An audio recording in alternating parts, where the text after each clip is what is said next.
Chers amis, bonjour. J'espère que vous allez bien. Quant à moi, je voudrais rendre grâce à Dieu, le créateur de l'univers, le créateur des cieux et de la terre, le créateur de tout ce que nous voyons, le créateur de tout ce que nous contemplons. Je voudrais sincèrement lui rendre grâce jusqu'à ces temps-ci. Si tu t'élèves le matin, si tu peux parler, si tu peux regarder, si tu peux entendre, si tu peux bouger tes membres, si tu peux être joyeux, avoir la paix, sourire, c'est tout simplement une grâce. La mort est en train de parcourir le monde. La mort est en train de parcourir les pays. Personne n'est sûr. Personne ne sait s'il va arriver demain. Voilà. Alors quand tu te lèves le matin, que le Seigneur te réveille le matin et te donne la force, te donne le souffle de vie. Tu bouges, tu parles, tu te déplaces, tu manges, tu bois. En tout cas, cher ami, il faut lui rendre grâce. Il faut lui rendre grâce. Et à ce titre, personnellement, je lui rends grâce. Je lui rends grâce. Je voulais parler de la foi. Puisse le Saint-Esprit me venir en aide. Puisse le Saint-Esprit m'inspire. Car je ne fais pas ces vidéos pour occuper l'espace dans les réseaux sociaux ou pour m'afficher. Le Seigneur connaît mon cœur. Je fais ces vidéos toujours dans les soucis d'amener ne serait-ce qu'une personne à notre Seigneur Jésus-Christ, d'amener ne serait-ce qu'une personne à la foi en notre Seigneur Jésus-Christ, d'édifier, d'édifier la foi de quelqu'un quelque part dans le monde. Donc j'ai fait ces vidéos dans ces buts-là. Alors je demande vraiment l'aide du Saint-Esprit pour les sujets que je souhaite développer. Je voudrais parler de la foi, tout simplement. Généralement, je ne sais pas si vous l'avez remarqué, chaque fois que je mets des messages comme ça, je ne suis pas trop stylé. Voilà, c'est une façon de dire je ne suis pas trop stylé. Ce que je veux dire par là, c'est que je ne fais pas les choses comme mes frères les font. C'est-à-dire prendre de la Bible, lire un passage, commencer à commenter ces passages, à donner des références. Euh, Parfois, je sens que je dois faire les choses comme cela. Mais quand j'essaye de faire comme cela, je ne me retrouve pas, au fait. Je sais qu'à un certain moment, je serai bien obligé parce qu'on est en train de vieillir. Le cerveau, ce n'est plus un cerveau de jeune. Voilà. Maintenant, on a besoin d'un bout de papier, de noter, voilà, d'écrire quelque chose. Et à chaque fois que qu'on se met à parler, de temps en temps, on jette un coup d'œil pour ne pas sortir de son sujet. Je sais que j'arriverai à faire comme cela et c'est mon souhait. Mais pour le moment, euh, j'arrive pas. Je préfère traiter mon sujet comme ça. Et je sais que vous n'avez pas forcément besoin d'un verset biblique pour me croire, pour se rendre compte que le frère dit la vérité. Je sais que vous lisez la Bible. Donc si je dis quelque chose, même si je donne pas, si je dis une parole, même si je donne pas la référence, je sais qu'il y en a beaucoup qui, euh, qui l'auront déjà lu. Il y en a beaucoup qui l'ont peut-être qui l'a peut-être lu dans la Bible. Donc voilà, mais est-il que si un sujet vous taquine un peu, vous dérange un peu, et que vous voulez absolument avoir un verset biblique sur ces points ou sur ces sujets qui vous dérangent, vous pouvez toutefois m'écrire au stéphane1f7d@yahoo.fr. Je suis disposé à, à vous donner ces références, ces versets bibliques. Voilà. Alors, je vais parler de la foi. Pour moi, quand je vois la foi, je vois directement notre père Abraham. La Bible dit, la foi vient de ce qu'on attend et ce qu'on attend vient de la parole de Christ. Notre père Abraham, il a entendu, justement, il a entendu la voix de l'Éternel. Il a entendu la voix de l'Éternel. Alors qu'il vivait paisiblement avec son père, il vivait paisiblement avec son frère, voilà, et ils avaient leur divinité. Je crois que c'était en Mésopotamie. Si je ne me trompe pas, c'est l'Irak actuel, si je ne me trompe pas. Et ils avaient leur Dieu à eux, ils avaient leurs idoles. Des idoles qu'ils appelaient Dieu, Dieu avec des minuscules. Mais Abraham, qui n'avait à rien demandé, un jour il sortait, en sortant, il a entendu Dieu lui parler. Il a entendu les créateurs de l'univers lui parler, s'adresser à lui. S'adresser à lui. Le Dieu qui a créé les cieux et la terre. Le Dieu qui a créé les océans. Le Dieu qui a créé le mer. Le Dieu qui a créé la terre et tout ce qu'elle renferme. Le Dieu qui a créé tout ce que nous voyons. C'est Dieu-là lui a parlé.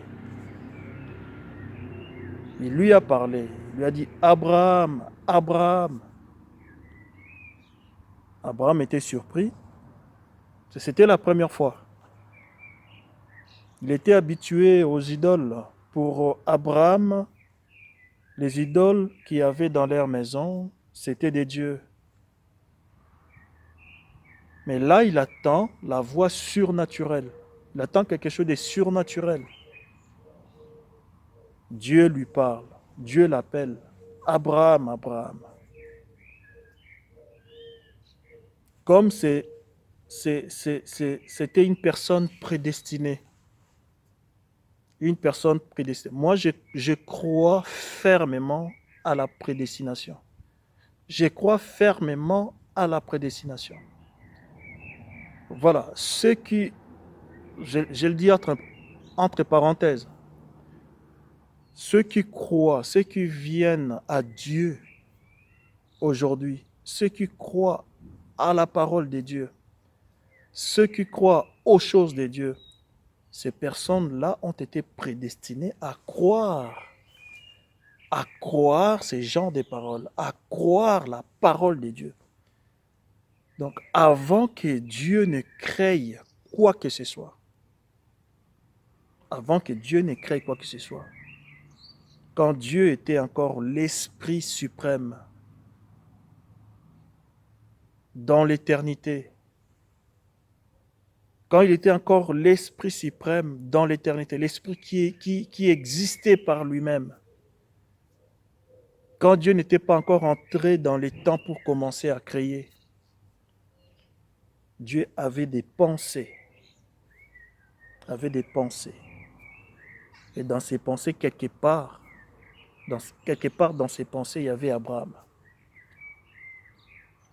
Et cela explique pourquoi quand Abraham a entendu Dieu lui parler, Abraham a eu une attitude juste. Je l'imagine se mettre à genoux, baisser la tête. Je l'imagine peut-être se coucher, se courber, s'aplatir, tout en demandant à Dieu de lui parler. Et Dieu a dit à Abraham, tu dois quitter tes parents. Il dit, Abraham, quitte ton père, quitte la maison de ton père. Et tu dois aller là où je vais te montrer. Il ne lui a pas précisé que tu vas aller exactement à tel endroit. Non, il lui a dit tout simplement, tu dois aller là où je te montrerai. Et Abraham, sans savoir où il allait, le lieu où il devrait aller, sans savoir le lieu où il devrait aller, Abraham fait ses bagages, il voit son papa, il voit sa famille, il dit, il faut que je parte. Abraham a eu la foi à la parole de Dieu. Abraham crut en Dieu. Il part de chez lui sans savoir où il allait. Sans savoir où il allait. Et il n'était pas tout seul. Il avait des serviteurs, il avait des servantes. Des centaines de personnes, voilà. Tu dis à ton papa, bon papa, je te laisse, je quitte la maison et j'y vais. Tu vas où? Je ne sais pas. Tu vas où? Je ne sais pas. Tout ce que je sais, c'est que j'ai entendu Dieu me parler, me demandant de partir. C'était quelque chose que sa famille ne pouvait pas expliquer, que sa famille ne pouvait pas comprendre. J'imagine le père d'Abraham se dire, mais cet enfant, est-ce qu'il est devenu fou ou qu'est-ce qui lui passe par la tête?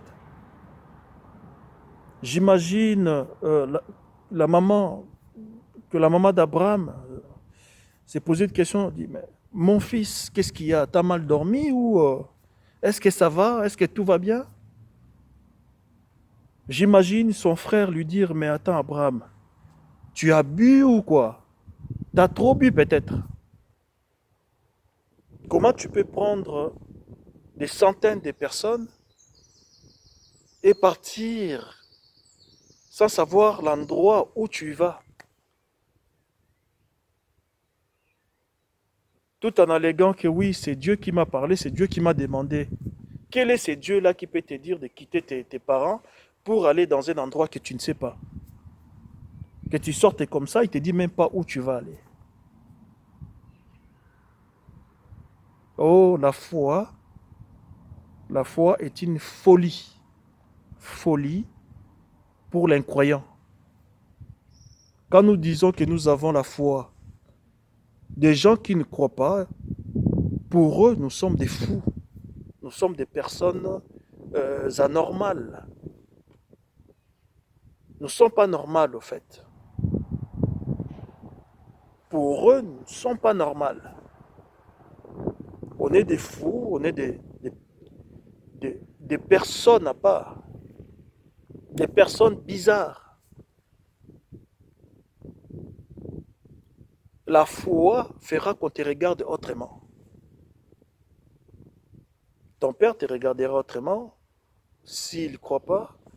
Ta mère te regardera autrement si elle ne croit pas.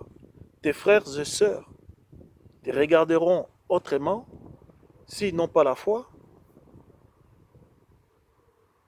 Donc la foi, c'est une folie pour les croyants en fait.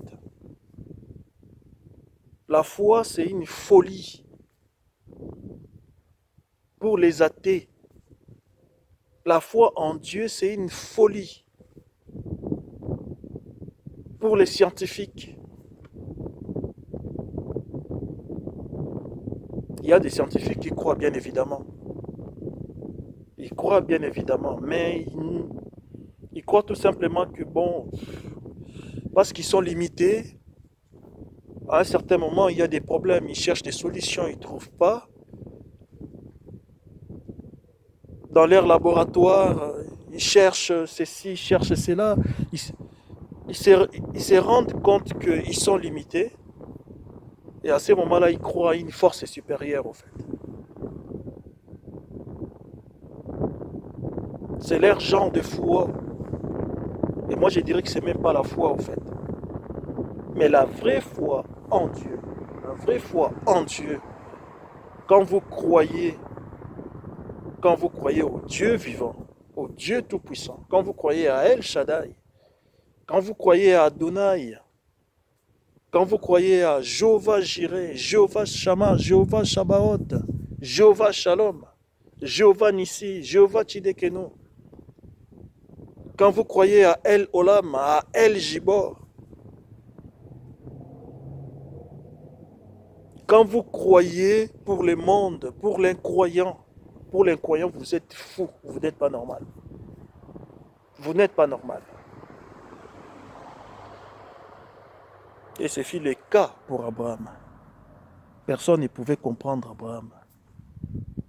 Comment Abraham peut nous quitter comme ça?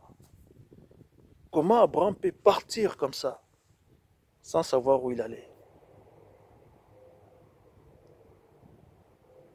Oh, mes bien-aimés, vous qui croyez, je pense que vous avez déjà expérimenté cette chose-là. Je parle de la vraie foi. De la vraie foi. Personnellement, quand j'avais reçu le Seigneur Jésus-Christ, je ne parle pas du catéchisme, de la communion, de l'Église catholique, de la confirmation. Je ne parle pas de ça.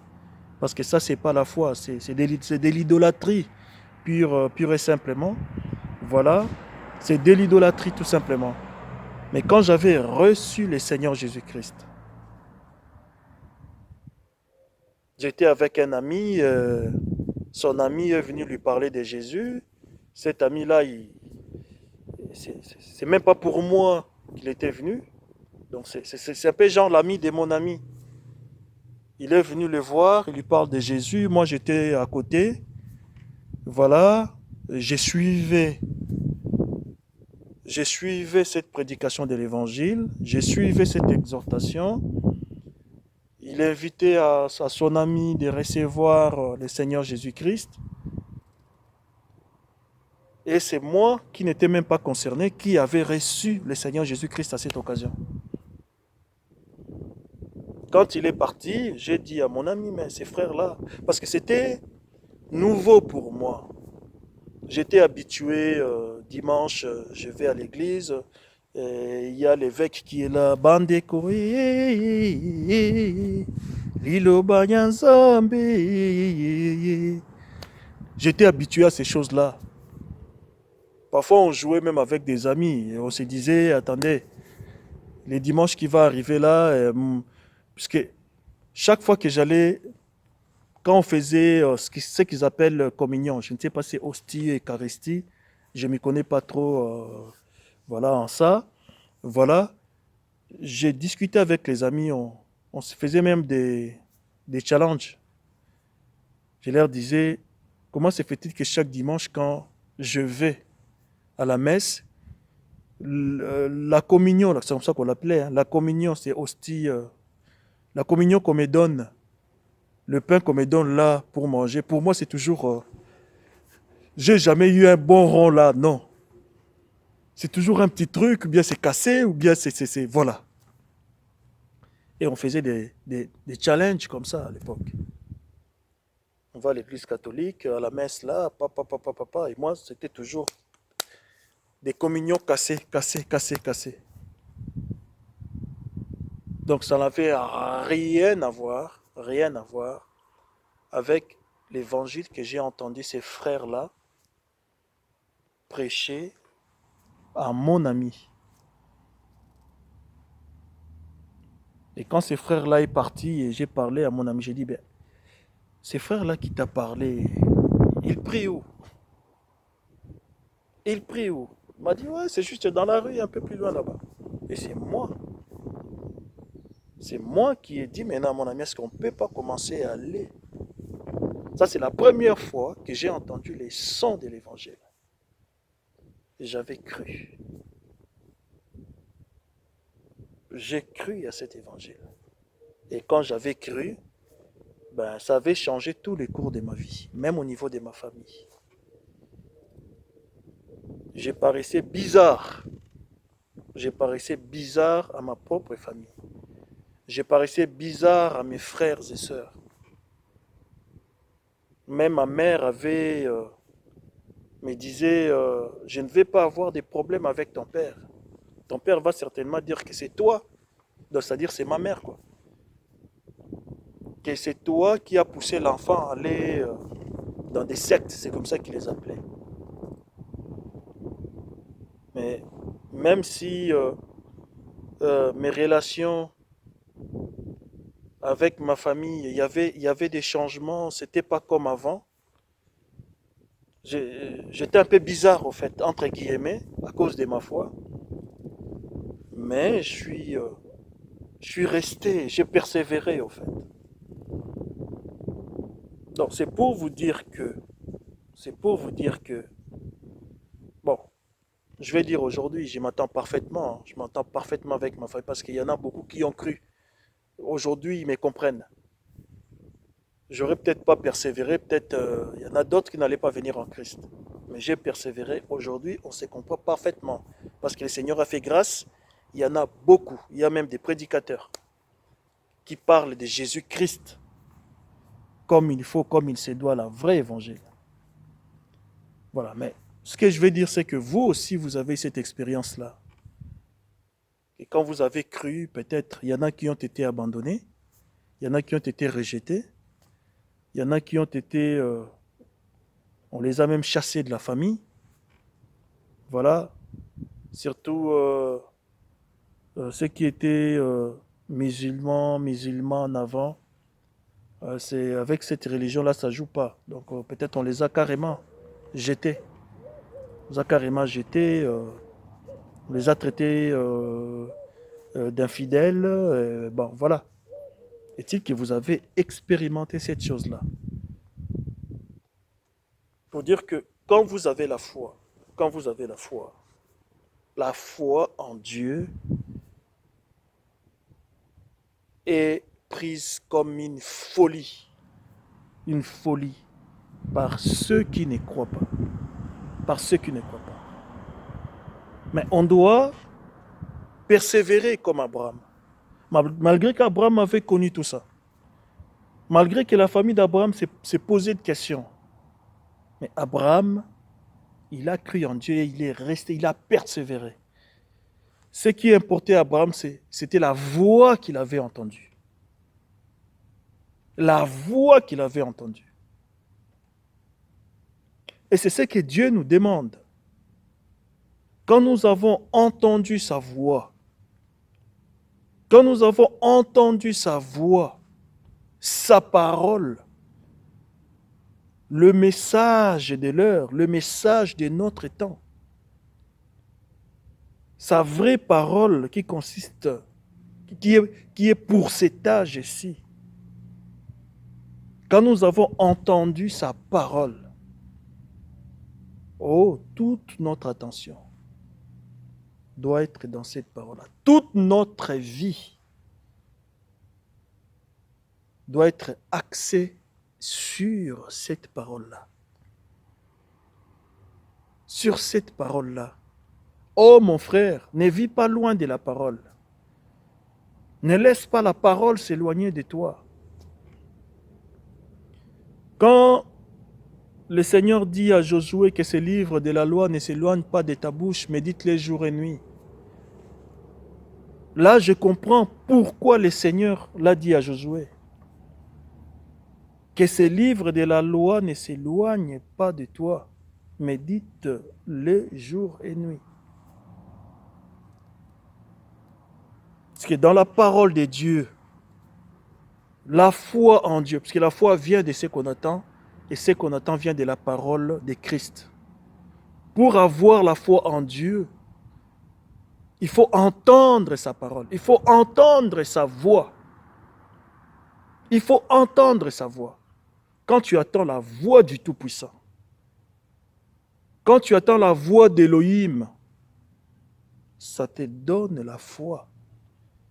Et cette foi-là va te donner la vie. Tu vas vivre. Parce que la parole, les paroles qui sortent de la bouche de Dieu, les paroles qui sortent de la bouche d'Élohim, ces paroles donnent la vie, donnent la force, donnent la puissance, donnent l'onction. Ces paroles vont te donner tout ce dont tu as besoin pour marcher sur cette terre, pour marcher dans ce monde. Ces paroles qui sortent de la bouche de Dieu vont te rendre victorieux dans tous les combats que tu dois connaître. Que tu dois connaître. Chaque fois que Satan s'élèvera, chaque fois que la maladie s'élèvera, chaque fois que les problèmes s'élèveront, ces paroles-là seront ta force. Ces paroles, les paroles sortant de la bouche du Dieu Tout-Puissant, ces paroles seront ta force.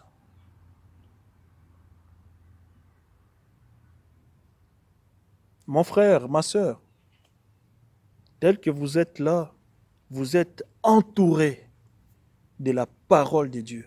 C'est quand on parle des promesses de Dieu. Les promesses de Dieu, c'est quoi? C'est uniquement ces paroles. Les promesses de Dieu sont la parole de Dieu susceptible de t'aider, voilà, à marcher dans ce monde, à vaincre dans ce monde. Quand tu as la parole de Dieu en toi, tu n'as pas peur. Quand tu as la parole de Dieu en toi, tu es fort. Quand tu as la parole de Dieu en toi, peu importe les situations, peu importe les problèmes que tu peux connaître,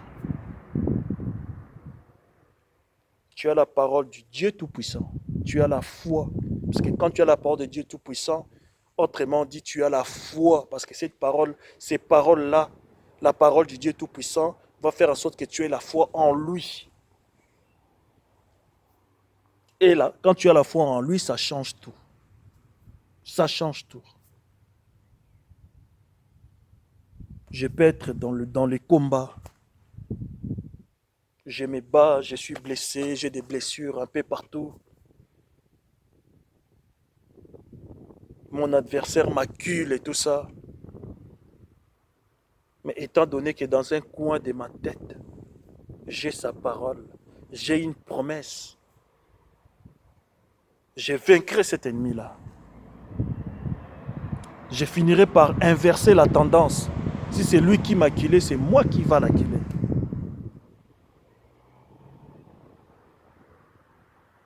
avec la parole de Dieu, des promesses de Dieu. Satan, il vient, il me dit, tu mourras. J'ai dit à Satan, je ne veux pas mourir.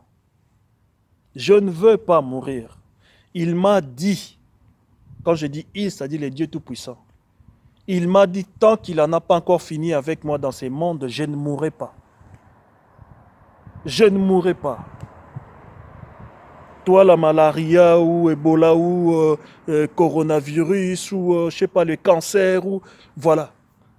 Tu peux faire tout ce que tu veux dans mon corps. Tu peux m'affaiblir, tu peux faire en sorte que je me retrouve dans un lit, dans un hôpital quelque part. Mais tu n'auras aucun pouvoir sur le souffle de vie. Sur mon souffle de vie, tant que lui, c'est-à-dire le Dieu Tout-Puissant, mon Créateur, tant qu'il n'en a pas encore fini avec moi, je vivrai. Je vivrai. Et ayant cette promesse de Dieu Tout-Puissant dans ma tête, ayant cette promesse de Dieu Tout-Puissant dans ma tête, même si je regarde mon corps, je vois je suis blessé par-ci, par-là. Je suis devenu faible.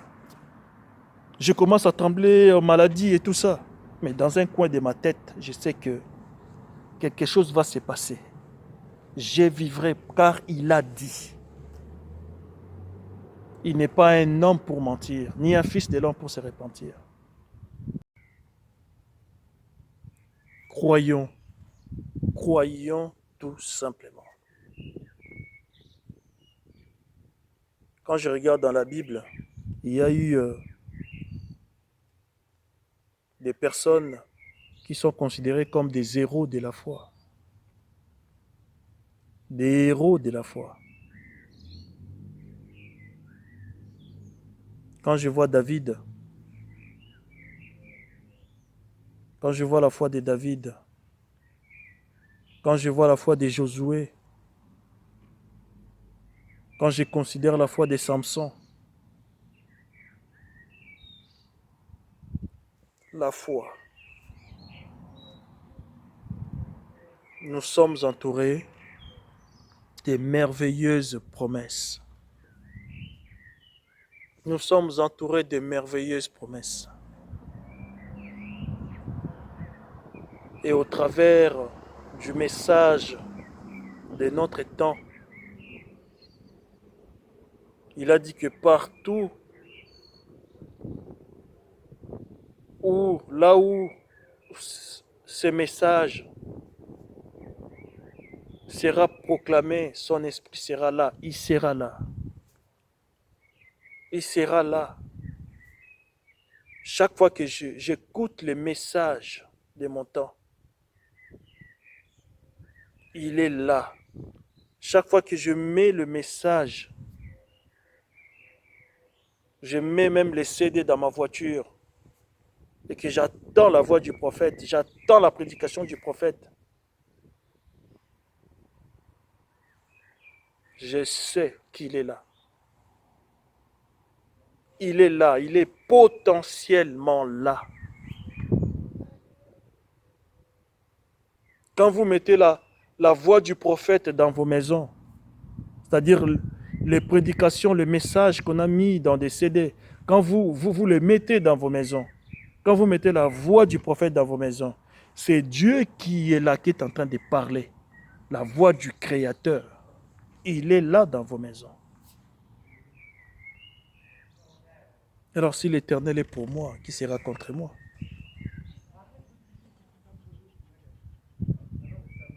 Si l'Éternel est pour moi, qui sera contre moi? L'Éternel est mon berger, de qui aurais-je peur? L'Éternel est mon berger, de qui aurais-je crainte?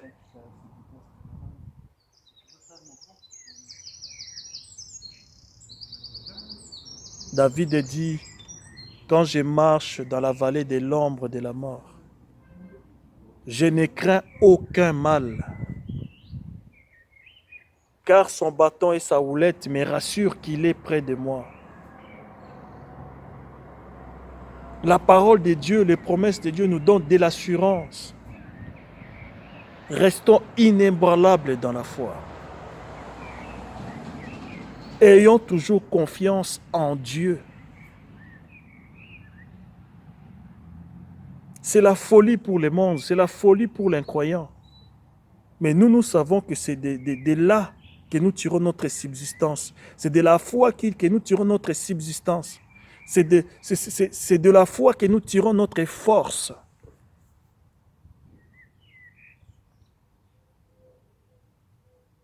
C'est de la foi que nous tirons notre assurance.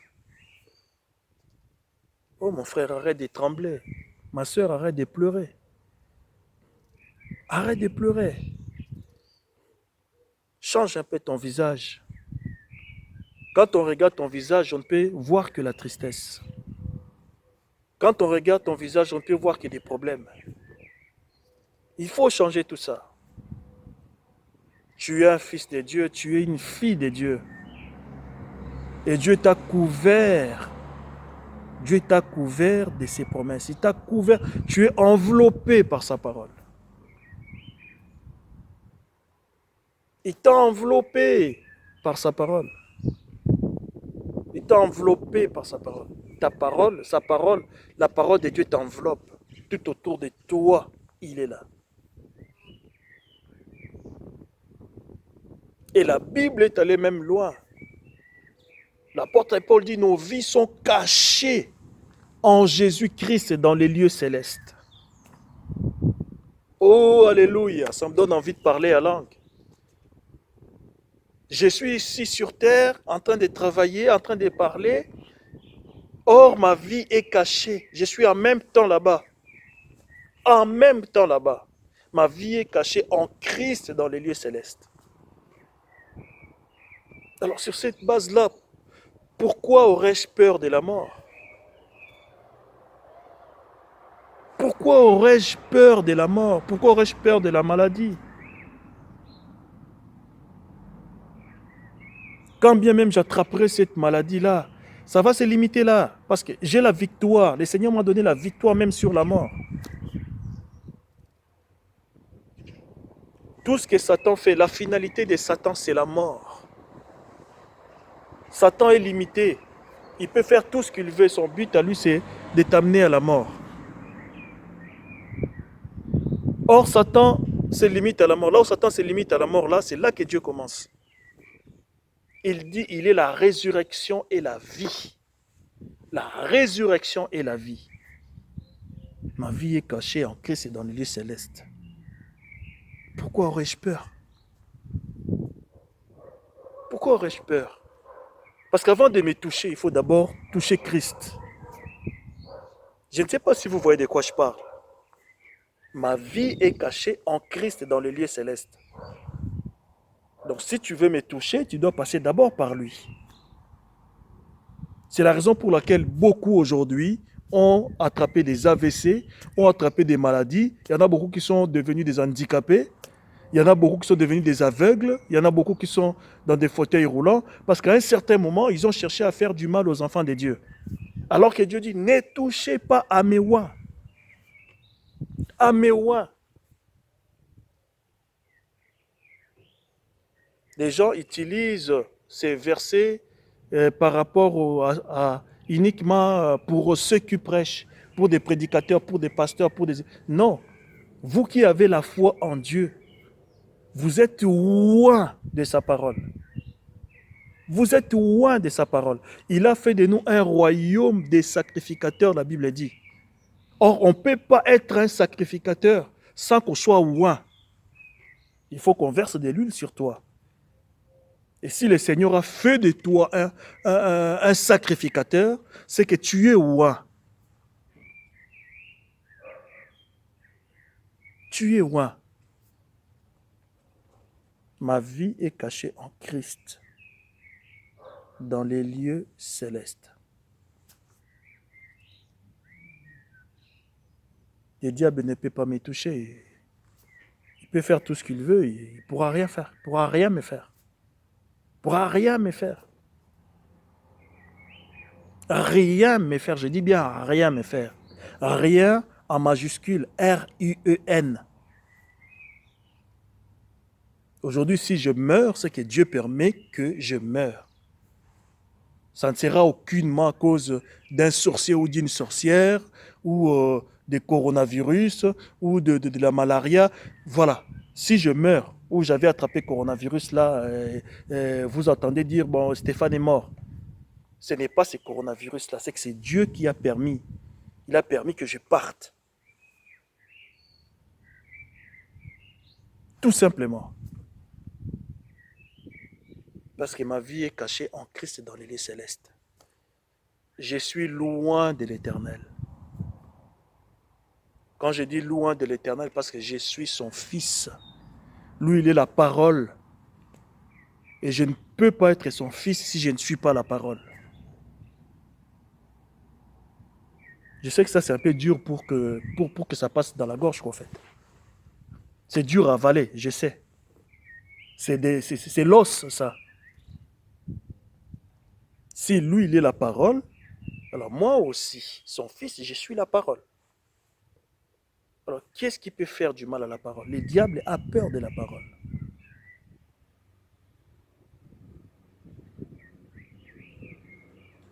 Oh, si seulement l'Église savait ce qu'elle est. Mon frère, si seulement tu savais ce que tu es. Ma soeur, si seulement tu savais ce que tu es. Je ne parle même pas des privilèges que Dieu t'a donné. Mais je parle de ta nature. Fils de Dieu, fille de Dieu. Uniquement de ta nature. Si seulement tu savais ce que tu es. Tu ne tremblerais pas devant l'ennemi. Si je savais ce que je suis, je ne tremblerais pas devant l'ennemi. L'apôtre Paul l'a compris, il a dit, oh mort, où est ton aiguillon? Oh tombe, où est ta victoire? L'apôtre Paul est allé même loin. Parce que quand tu es mort physiquement, ce que nous appelons la mort, tu finis dans la tombe. Alléluia, alléluia, alléluia. Les femmes étaient parties ces jours-là, vite, là où on avait mis son corps. Ils sont arrivés là-bas, ils ont trouvé les tombeaux, la pierre qu'on avait mis devant les tombeaux. La grosse pierre qu'une personne seule ne pouvait pas pousser. Ils ont trouvé cette pierre-là carrément poussée. Les tombeaux étaient vides. Et l'apôtre Paul a dit, oh tombe, où est ta victoire? Où est ta victoire? Le diable est limité à ça. Il est limité à la mort. Les voleurs ne viennent que pour voler, égorger, tuer et tout ça. C'est son affaire. C'est son affaire. Là où Satan, la limite de Satan, c'est la mort. La mort. Qu'il meure, qu'on l'enterre. Ça, c'est Satan, ça. Qu'il meure, qu'on l'enterre. Ce sont des sorciers et des sorcières. Des francs-maçons. Des gens qui pratiquent des trucs mystiques. Voilà. Leur objectif à eux, c'est la mort. Ceux qui veulent la dépopulation du monde, ils disent qu'il y a des milliards de gens sur la planète. On ne pourra plus vivre. C'est le diable qui est derrière tout ça. C'est le diable qui est derrière tout ça. Leur but à eux, c'est quoi? C'est la tombe, c'est la mort. C'est la mort. Leur limite à eux, c'est ça. Mais là où Satan se limite, alléluia, alléluia, alléluia, alléluia, alléluia, alléluia. Alléluia. Jésus-Christ a vaincu la mort. Non seulement la mort et la tombe, mais même les séjours des morts. Il est descendu là-bas au séjour des morts. Les 3 jours là, quand on l'avait mis dans la tombe, pendant 3 jours, il est descendu là-bas. Avec toute sa puissance, il a mis ses pieds là-bas. Il a commencé à appeler. à annoncer l'évangile, à annoncer sa parole à ceux qui avaient la foi en lui, qui étaient morts avant que lui vienne dans le monde. La Bible dit, il y avait même des prophètes qui étaient ressuscités, des gens étaient ressuscités, ils apparaissaient à gauche, à droite.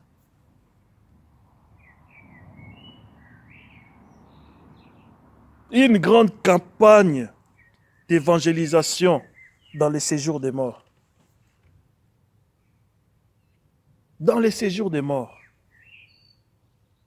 Oh, alléluia. Alléluia. Sur la terre, aucune chose de ce monde ne peut me séparer de l'amour de Christ. Au ciel, sur la terre, dans les séjours des morts, dans n'importe quelle dimension, aucune chose ne pourra me séparer, ne pourra nous séparer de l'amour de Christ. De l'amour de Christ. Nous sommes des dieux vivants, des petits dieux vivants. Des petits dieux vivants. Tel qu'il est, tel il est, tel nous sommes. Tel nous sommes. Si une chienne donne naissance à un coq, c'est qu'il y a un problème, il y a quelque chose qui ne va pas. Il y a quelque chose qui ne va pas. Si un éléphant donne naissance à un pigeon, est-ce qu'il y a quelque chose qui ne va pas? On ne peut pas l'expliquer. On ne peut pas l'expliquer. Un lion donne naissance à un singe. C'est qu'il y a quelque chose qui ne va pas. On ne peut pas l'expliquer. Une chienne donne naissance à un chien. Lion, chacun reproduit sa nature. Tu donnes naissance à ta propre nature. Et Dieu nous a enfantés par sa parole. Il nous a enfantés par sa parole. Comment voulez-vous qu'on soit d'une nature différente? Et si nous sommes de la nature divine, dis-moi la dimension qui est capable de nous détacher, de nous écraser, de nous faire disparaître. Aucune dimension, aucune force, aucune puissance. Nous sommes au-dessus. Et c'est la grâce de Dieu, c'est la grâce de Dieu. Moi, Stéphane, un pauvre pécheur, moi qui faisais ceci, moi qui faisais cela, moi-même au moment où je parle, je suis susceptible de commettre des erreurs. Je suis susceptible de mentir. Je suis susceptible de commettre ceci, de commettre cela. Je suis susceptible, je veux même lui de commettre l'adultère, comme David. Mais sa grâce, à cause de sa grâce, il m'a tellement aimé. Il m'a tellement aimé. Qu'il a fait que je sois comme lui. Il est mon Père, il m'a enfanté. Nous sommes des enfants de Dieu. Et ce ne sont pas des vains mots. Quand on vous dit que vous êtes une fille de Dieu, ce n'est pas un vain mot. Ce n'est pas de la théorie. Une fille de Dieu, c'est-à-dire vous lui ressemblez. Donc vous êtes de sa nature. Vous êtes de sa nature. Alors vous croyez vraiment que Dieu qui est votre Père vous laissera tomber? Et quand vous avez des soucis, et lui il est là, il somnole, il ronfle? Non, la Bible dit, il ne sommeille ni ne dort. Nos parents biologiques, nos parents naturels dorment, mais lui, notre Père spirituel, il ne sommeille ni ne dort. ses yeux sont constamment ouverts. Constamment ouverts. Où que je sois, où que je passe, il est là. Le grand Jéhovah, il est là, il me regarde. Il me regarde. Où que vous partiez, où que vous vous trouvez, que ce soit en prison, que ce soit à l'hôpital, que ce soit, voilà, où que vous vous trouvez, votre Père Céleste a braqué ses yeux sur vous. Vous n'êtes pas seul. Vous n'êtes pas seul. Sa délivrance sera effective au moment voulu par lui-même. Si vous vous retrouvez dans cette situation, il sait pourquoi il a permis. Il ne vous a pas abandonné.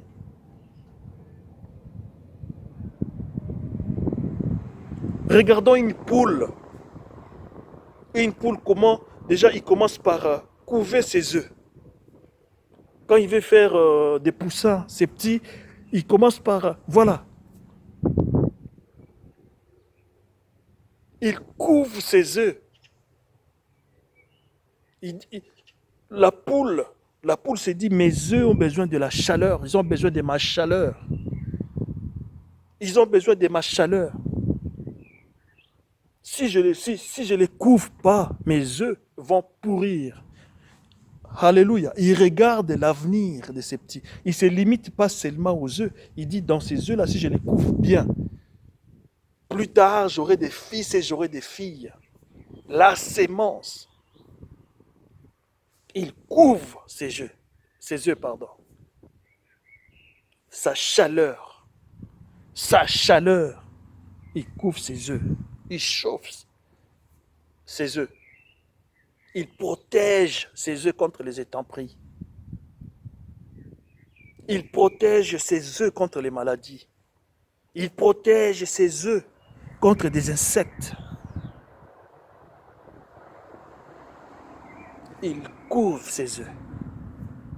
Et au moment opportun, voilà, elle donne naissance. Elle donne naissance, elle voit ses petits. Et quand une poule met bas, quand elle a ses petits, tu ne peux même pas toucher à ses petits. Même si tu es un serpent, tu viens comme ça. Elle va te sauter dessus. Même si tu es lion, à ce moment-là, la poule, elle est habillée d'une puissance surnaturelle, d'une force surnaturelle. Même si tu es lion, tu es lion. Tu es un éléphant, tu viens. Elle va te sauter dessus. Pour pas que tu touches à ces petits. Alors, si une poule peut agir comme cela, à combien plus forte raison notre Dieu? À combien plus forte raison notre Dieu? Il nous couvre par la chaleur de sa parole. Il nous couvre par le feu de son esprit. Par son feu, il nous réchauffe. Il nous protège contre des insectes. Il nous protège contre des insectes. Il nous garde. Nous sommes sa sémence. Il nous protège. Il nous garde. On est bien protégé, on est bien gardé par lui. Sa sémence, car il sait que sa sémence sont ses enfants, ses fils et ses filles. Ses fils et ses filles. La Bible a dit, ceux qui appartiennent au Seigneur, les malins ne les touchent pas. Les malins ne les touchent pas. Les malins ne les touchent pas. Regardons un peu Job. Satan, dans sa tête, c'était de lui ôter la vie. Satan, c'était clair. C'était de lui ôter la vie. Le Seigneur lui a dit, fais tout ce que tu veux. Fais tout ce que tu veux, mais ne lui ôte pas la vie. Ne le touche pas, ne touche pas à son âme. Tu veux t'accaparer de tout ce qu'il possède. Vas-y. Tu veux t'accaparer de ses enfants. Vas-y. Tu veux t'accaparer de ses biens. Vas-y. Mais ne touche pas à son âme. Nous sommes une propriété privée. Propriété privée. Propriété privée. Propriété privée, ça veut dire quoi? Comme je suis là, c'est une parcelle qui est bien clôturée. Il y a des gens qui passent dans la rue, ils ne peuvent pas accéder ici parce que c'est une propriété privée. S'ils accèdent, je me lève, mais qu'est-ce que vous faites là? Vous n'avez pas droit à être là. Oh, messieurs, je me suis trompé. Oh, oui, allez, continuez votre route. Propriété privée. Propriété privée. Les bâtiments et tout ça, c'est une propriété privée. Et le gardien du bâtiment, il est comme l'ange Michael, comme l'archange, comme le Seigneur Jésus-Christ, c'est lui-même. Si un étranger veut entrer, le Seigneur Jésus-Christ se présente. Hé, qu'est-ce que tu veux? Tu veux quoi? Qu'est-ce que tu fais ici? C'est ma propriété. Qu'est-ce que tu fais ici? C'est mon fils, c'est ma fille. Allez, t'as pas à être là. Dégage. Passe ton chemin. Tu restes pas là. Tu restes pas là. Nous sommes une propriété privée. Nous sommes comme un bâtiment gardé par une sentinelle. Un bâtiment gardé par le Seigneur Jésus-Christ lui-même. Tu n'accèdes pas sans autorisation. Tu n'y touches pas sans autorisation. Nous sommes une propriété privée. Regardez ces privilèges. Regardez notre nature, qui nous sommes. Alors pourquoi avoir peur? Pourquoi trembler? Pourquoi promener des regards inquiets? Pourquoi se poser tout un tas de questions? Où est-ce qu'on va? Qu'est-ce qui va arriver? Ça ne te regarde pas. Tu appartiens au Dieu vivant. Tu appartiens au Dieu vivant.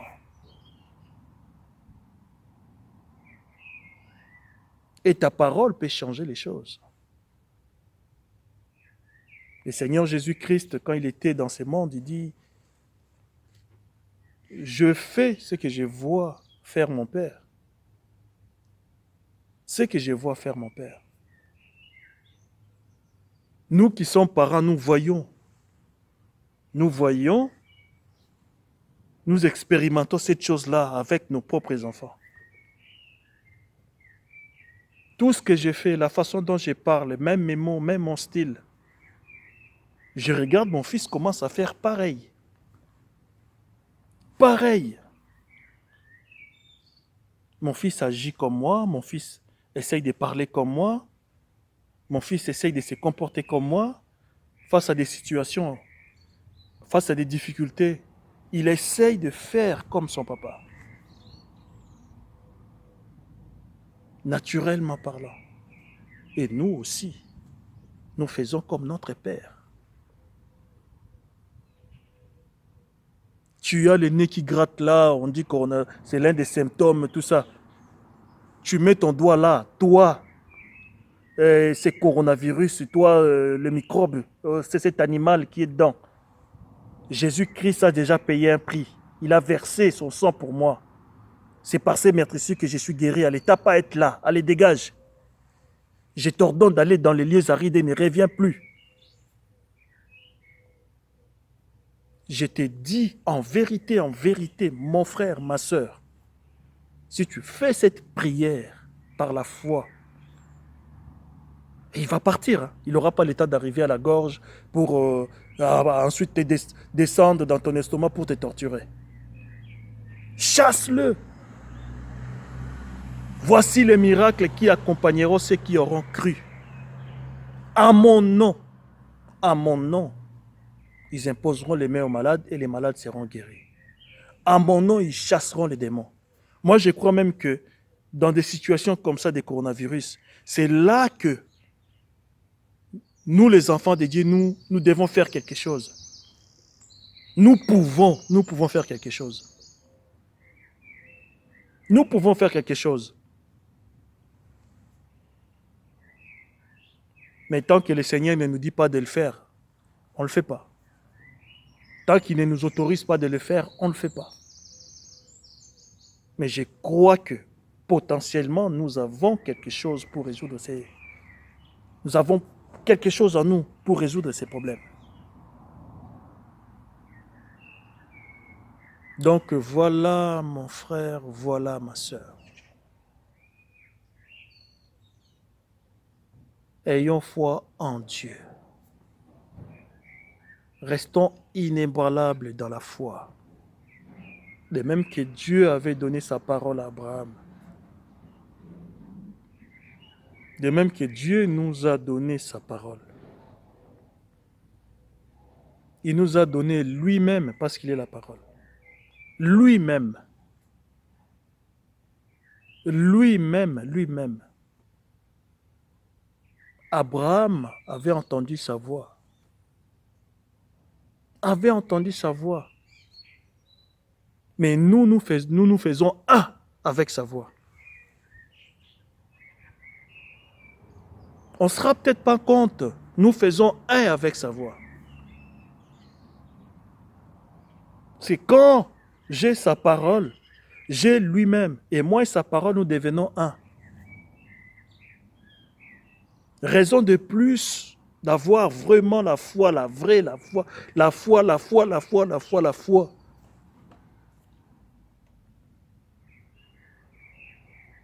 Alors quand je parle de la foi comme ça, je ne parle pas de la foi pour faire n'importe quoi.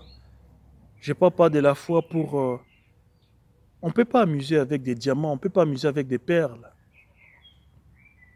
C'est tellement précieux, c'est tellement valeureux, voilà, que c'est quelque chose de précieux que je ne peux pas... Voilà, je ne peux pas les dilapider comme ça. M'amuser à faire tomber les gens, à faire ceci, à faire cela. Je ne peux pas m'amuser à faire tout ça. Mais je dois l'utiliser à bon escient. À bon escient. Quand il faut, au bon moment. Quand il me dit de le faire. Et pour ce qui me concerne, je marche. Je ne sais pas où il m'amène. Je ne sais pas où je vais avec lui. Je dirais même qu'Abraham ne savait pas. Mais nous savons. Nous savons où nous allons. Nous savons où il nous amène. Nous savons où il nous amène. Il nous a dit, je vais dans la demeure de mon père. Voilà. Là où mon père est, il y a plusieurs demeures. Dès que je les aurai préparées pour vous, je viendrai vous chercher. Nous savons où il nous amène. Abraham ne savait pas. Il a dit seulement Abraham, voilà, sors de chez toi, marche. Je te montrerai là où tu dois aller. Mais nous savons où nous allons. Nous savons où nous allons. Donc nous sommes dans l'âge le plus glorieux de tous les âges. Nous sommes dans l'âge de l'expérimentation de la puissance de Dieu. Donc ce que je vais dire, tous les miracles qui ont déjà été faits, tous les prodiges, tous ceux qui ont déjà été faits, les guérisons, les miracles, les prodiges et tout ça. Nous sommes dans l'âge où on doit vivre ça, je ne sais pas, 2 fois, 3 fois, 4 fois, même 5 fois, infiniment. Parce que nous sommes au temps de la fin.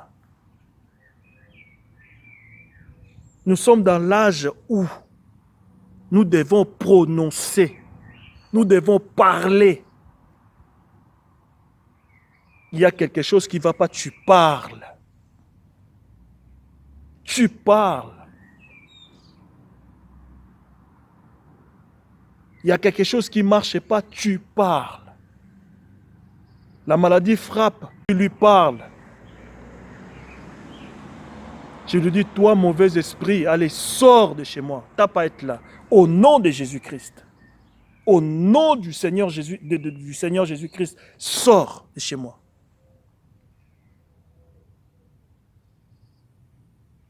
Nous ne sommes pas à l'âge de pleurer, pleurer, pleurer. Nous sommes à l'âge de parler. Tu vois ton fils touché par coronavirus, ta fille touchée par coronavirus, ta femme touchée par coronavirus. Ne l'abandonne pas. Le monde n'a pas d'argument. Regarde ce qu'ils nous disent. Ils nous disent reste chez toi parce que si tu vas là-bas, tu dois contracter la maladie. Attends, ma propre famille, ma femme, mes enfants, mes entrailles à moi, ils sont malades et tu dois me dire de ne pas y aller. Tu ne vas pas. Parce que si tu y vas, tu dois contracter les maladies. Je vais donner ça à d'autres personnes. Ah non, vaut mieux que je meure avec eux. Je dois y aller mourir avec eux. Et quand je dis mourir avec, c'est une façon de parler. On a quelque chose, on a la vie, on a Jésus-Christ en nous. Je veux là-bas, on va prier, on va gêner. Personne ne mourra. Je dois parler au nom de Jésus-Christ. Le monde nous prive. Il nous dit, tu ne dois pas y aller. Mais la police, si tu vas m'arrêter dans la rue, arrête-moi. Arrête-moi. Tant que j'ai un brin de liberté, je vais aller retrouver ma famille, des forces. Je ne mangerai pas si je ne le vois pas. Et j'agirai comme ça parce que je connais, je sais qui est Dieu Tout-Puissant. Je le connais. Je connais le Seigneur Jésus-Christ. J'irai voir ma famille, on va prier. Et je vais prononcer la parole. Personne ne mourra. Personne ne mourra. Personne ne mourra dans le nom de Jésus-Christ. Frère Branham avait connu aussi cette situation-là. Quand il avait perdu sa fille. Les docteurs, qui étaient aussi son ami, il lui dit, c'est la pneumonie, c'est contagieux. Va pas là-bas, sinon tu vas contaminer Billy, donc son autre fils. Frère Branham dit, non, il faut que je la voie. C'est ma fille. C'est ma... Ça, les gouvernements prennent des mesures sur tout, mais ils ignorent ça. Ils ignorent que ce sont tes entrailles. C'est toi-même, c'est ton sang. C'est ton sang. Et je comprends les gouvernements parce qu'il n'y a pas de solution. Donc pour lui, si tu vas là-bas et tu dois choper la maladie, tu dois aller contaminer les... Non. Je vais là-bas parce que j'ai une solution. Je vais prononcer la parole. J'ai le Seigneur Jésus-Christ avec moi. Jéhovah Rapha, j'y vais voir ma famille. J'y vais voir ma famille. Le Seigneur me regarde. Je dis à Dieu, si je vais mourir, on va mourir tous ensemble. Mes entrailles, mon sang, et je dois l'abandonner parce qu'il a chopé coronavirus. Faites-le si vous n'avez pas assez de foi. Faites-le si vous ne connaissez pas le Seigneur Jésus-Christ. Laissez votre progéniture mourir. Mourir toute seule comme des pots de bananes qu'on jette dans la poubelle.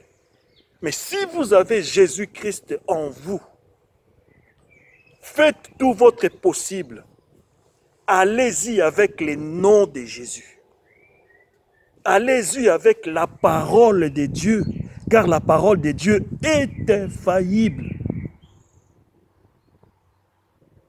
Si vous avez assez de foi, allez-y. Tu ne vas pas pour tout simplement l'assistance, non. Tu y vas. Tu y vas pour chasser ces démons-là de ta maison. Pour parler, car tu es un petit Dieu. Tu es un petit Dieu. Oh, dans la Bible, il y a des gens qui ont parlé. Un être humain qui parlait, le soleil s'arrête. Un être humain qui parle. Il parle et pendant 3 ans et demi, pas de pluie. Le prophète Élie a parlé, il dit, il n'y aura même pas une goutte pendant 3 ans et demi, si j'ai bonne mémoire. Même pas une goutte. Je crois que c'est le type même de la tribulation pour le monde. Parce que le prophète Élie, il a parlé, il a dit pendant 3 ans et demi, il n'y aura pas la pluie. Mais lui-même, Dieu lui a trouvé un coin, un endroit,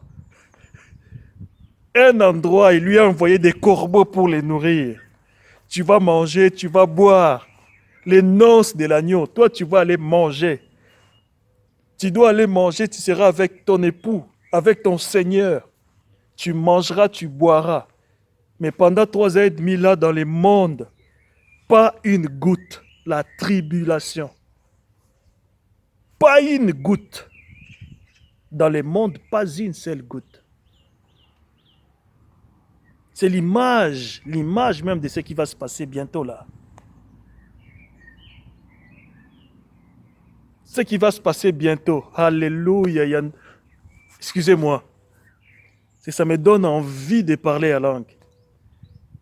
Ça me donne envie de parler à langue. Qu'est-ce qui était enlevé? N'est-ce pas Élie? Qu'est-ce qui était enlevé? N'est-ce pas Élie? Je ne parle même pas d'Enoch. Limitons-nous à Élie.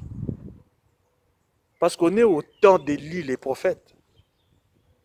Qu'est-ce qui était enlevé? N'est-ce pas Élie? Et cette image-là, l'arrêt de la pluie, commandait au ciel de ne pas envoyer l'eau sur la terre pendant 3 ans et demi. Pendant 3 ans et demi. Et en même temps, toi, Élie, Dieu te trouve un endroit et il t'envoie des corbeaux pour te nourrir. Seigneur, alléluia. Il t'envoie des corbeaux, des serviteurs, toi, Élie, le chef. Pendant que dans le monde là-bas, il y a la sécheresse. Il commence à manquer à manger. Il commence à manquer à boire. Les gens souffrent. Mais toi, dans les airs, les anges de Dieu te serrent. Tu veux manger quoi, Stéphane?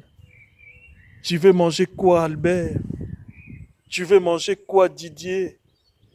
Tu veux manger quoi, Olivier? Tu veux manger quoi? Des anges viennent te servir. Les corbeaux viennent te donner à manger.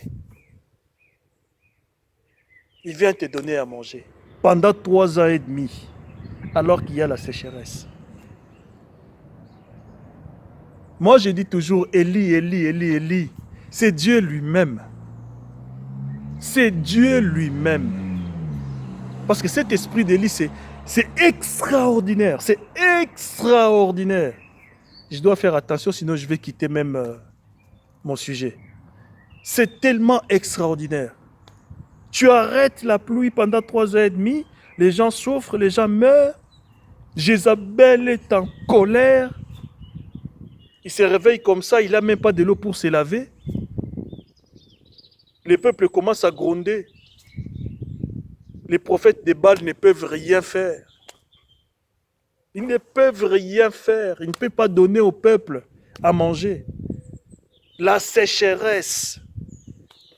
Et pendant ce temps-là, toi, Élie, voilà, tu t'as préparé un endroit où tu manges tranquillement, où tu bois tranquillement.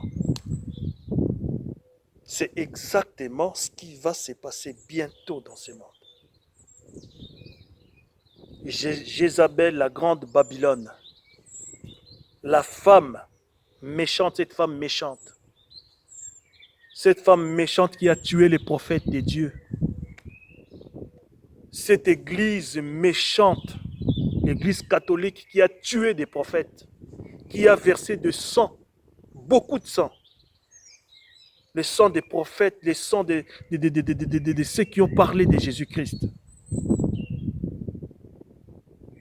Cette femme-là va chercher Élie. Mais elle ne pourra pas l'atteindre. Parce que Dieu a préparé une place pour Élie. Dieu a préparé une place pour Élie.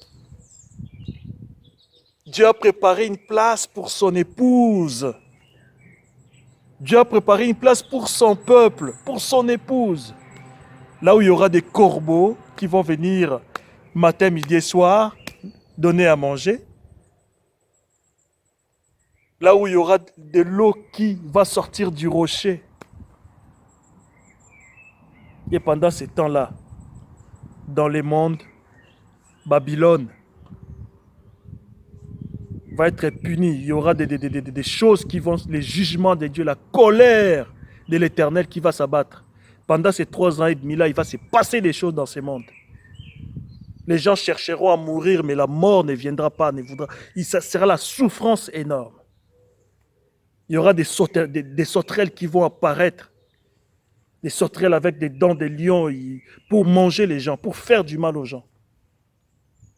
Il y aura des fléaux qui vont être des coupes de la colère de Dieu qui vont être déversées dans les mondes pendant ces temps-là. La sécheresse dans les mondes. Élie arrête la pluie pendant 3 ans et demi.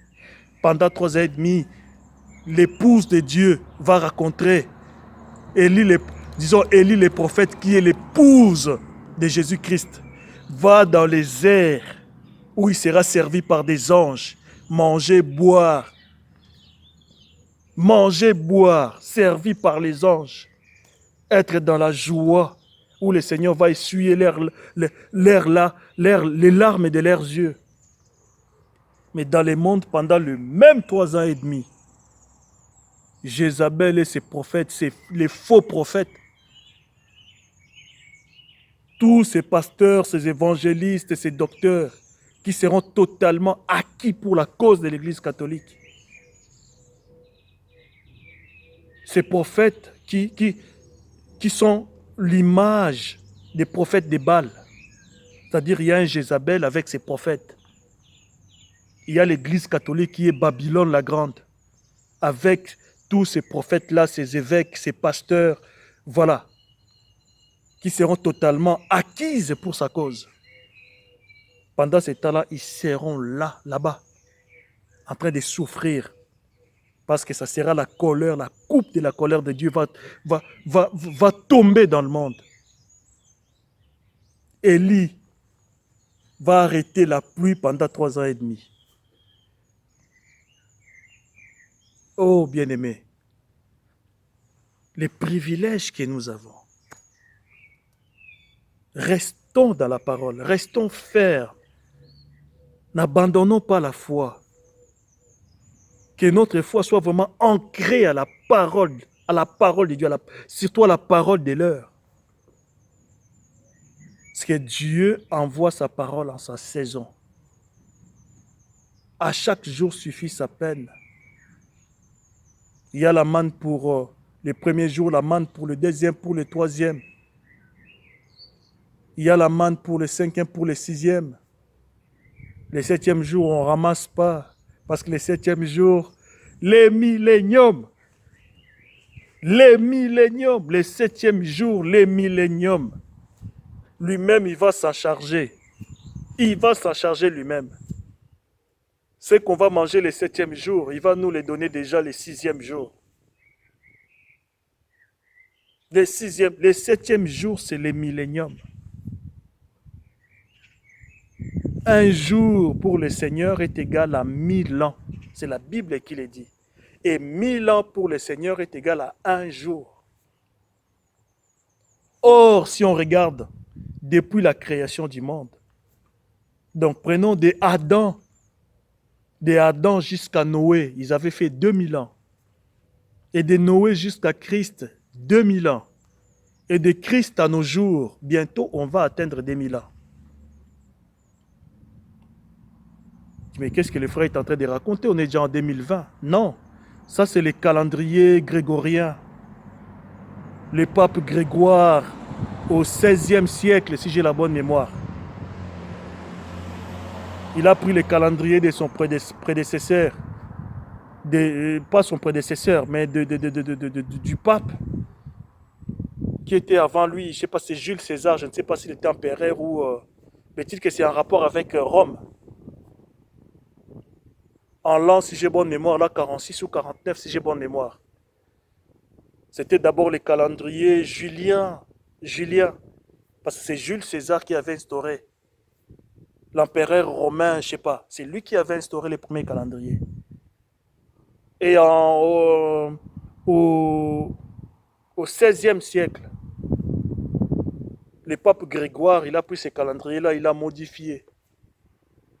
Et c'est les calendriers grégoriens que le monde, les nations utilisent. La preuve en est qu'il y a des erreurs, on est déjà en 2020. Alors que si on prend les calendriers juifs, moi personnellement, je fais confiance aux calendriers juifs. Parce que le Seigneur leur a parlé depuis leur sortie de l'Égypte, leur marche dans le désert, jusqu'à Canaan. Ils ont des références.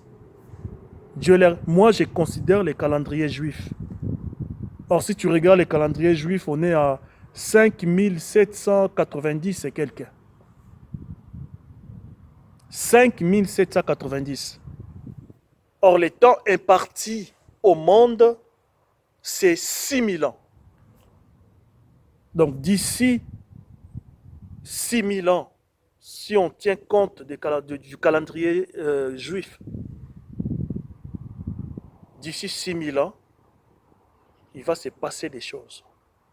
Il y aura le nouvel ordre mondial avec le système papal. Il y aura une seule religion, Babylone la Grande. Le système 660, la marque de la bête. Tu ne peux pas acheter, tu ne peux pas vendre, tu ne peux pas travailler, tu ne peux pas faire ceci, tu ne peux pas faire cela sans avoir la marque. Et à propos, voyant ce qui se passe aujourd'hui, je me demande même si ce n'est pas l'essai de ces systèmes-là. Parce que tu ne peux pas aller travailler si tu n'as pas une attestation, tu ne peux pas aller acheter si tu n'as pas une attestation, tu ne peux pas vendre si tu n'as pas une attestation. Donc voilà, c'est comme l'antichambre de ce qui va se passer, ce qui se passe actuellement. Et ce n'est pas seulement en France, c'est partout dans le monde. À la République démocratique du Congo, ils ont même tapé fort. Carrément des cartes d'autorisation de laisser passer, l'autorisation de circuler. Je me demande si ce n'est pas l'antichambre de ce qui va se passer. Et surtout que le 14 mai qui arrive là, le pape va activer un certain dispositif déjà préparé, déjà conçu, préparé, travaillé. Il va l'activer le 14 mai pour faire du monde une maison. Une maison. Or, dans une maison, il y a un père, il y a une mère et il y a des enfants. Et parmi les enfants, il y a des aînés et il y a des cadets et cadettes. Il veut faire de ce monde une maison. C'est-à-dire lui qui est déjà père, parce qu'on l'appelle pape. Tous les présidents du monde vont s'agenouiller. Ces femmes. Je parle en parabole pour que vous puissiez mieux comprendre. Parce que le pape veut activer un traité pour faire, un dispositif pour faire de toutes les nations du monde une maison. Je me répète, or dans une maison, on a un père, on a une mère et on a des enfants. Donc le père, dans cette maison que le pape, dans ces dispositifs-là, que le pape va activer, le père, c'est lui. Déjà, on l'appelle pape. Pape, ça veut dire père. Ça veut dire père. C'est la raison pour laquelle vous, les églises dénominationnelles, en particulier à la République démocratique du Congo, qui appelez vos pasteurs père, parce que c'est lui qui vous a prêché l'évangile. C'est lui votre arbre généalogique. Faites très attention parce que vous faites exactement ce que Rome fait, ce que le pape fait, ce que le Vatican fait. L'apôtre Paul dit à Tite, si vous lisez dans le livre de Tite, il dit à Tite de reprocher, de réprimer les gens qui s'attachent à la généalogie. Et vous parlez de l'arbre généalogique. Un pasteur, votre pasteur, parce qu'il vous a... c'est par lui que vous avez reçu Jésus-Christ, c'est lui qui vous a prêché l'évangile, et vous le mettez sur un piédestal. Ça dépasse même le niveau du respect. Je dois le respecter parce que c'est lui qui m'avait prêché l'évangile. C'est par lui que j'ai écouté les sons de l'évangile. Mais je ne dois pas le mettre sur un piédestal. Au point que toute ma vie, toute mon existence, tout mon ministère, lui. On ne parle même pas du Dieu Tout-Puissant. Les dieux de mon père, les dieux de mon père, les dieux de mon père. Honte à vous, honte à vous. Honte à vous parce que vous faites le même système papal. Le même système papal. Vous les respectez, ayez de la déférence, ayez du respect pour la personne qui vous a prêché la bonne nouvelle. Mais ne le mettez pas sur un piédestal. Ce que vous faites, c'est comme si vous prenez vous mettez son fauteuil et lui s'assoit et vous, voilà. Et vous savez que j'ai dit la vérité. Ça va au-delà du respect. Et quand ça va au-delà du respect normal que vous devez à la personne qui vous a parlé de Jésus, quand ça va au-delà, ça devient de l'idolâtrie. Ça devient de l'idolâtrie. Je sais que vous êtes ignorant de ces choses. Puisse le Saint-Esprit vous ouvrir les yeux, vous aide à comprendre. Quittez ce système-là, parce que c'est le système papal. Oui, le pape le 14 mai, il va activer un dispositif pour faire du monde, de ce monde, une maison, de toutes les nations une maison. Lui, les pères et les présidents, les autorités de chaque pays, comme des femmes. La police, l'armée, comme les aînés. Les aînés dans la maison. Et les pauvres, les petits peuples, comme des cadets et des cadettes dans la maison. Alors, qu'est-ce qui va se passer? La Bible dit que l'homme est le chef de la famille. Le chef de la famille, c'est papa. Les derniers mots dans la maison ne reviennent pas à la maman, mais au papa. Je prêche la Bible. Je prêche la Bible. Un jour, je parlerai de ces choses. L'homme est le chef de la femme. L'émancipation, ou c'est ci, ou c'est là, l'égalité. Avant que les péchés entrent dans le monde, l'homme et la femme étaient égaux. Mais comme le péché est entré par la femme, à partir de là, Dieu a établi l'ordre de supériorité. L'homme est le chef de la femme. C'est le papa qui dirige dans la maison. Comprenez-moi très bien, je ne suis pas en train de dire que le papa doit commencer à taper maman, à prendre maman pour une esclave, à taper les enfants à faire n'importe quoi. Non, je ne suis pas en train de dire ça. Mais j'ai dit tout simplement que c'est le père. Les derniers mots dans la maison reviennent au père. Le monde n'a pas respecté cet ordre. Regarde où nous en sommes aujourd'hui. Étant donné que le monde a placé sur le même pied d'égalité l'homme et la femme, nous en sommes où aujourd'hui?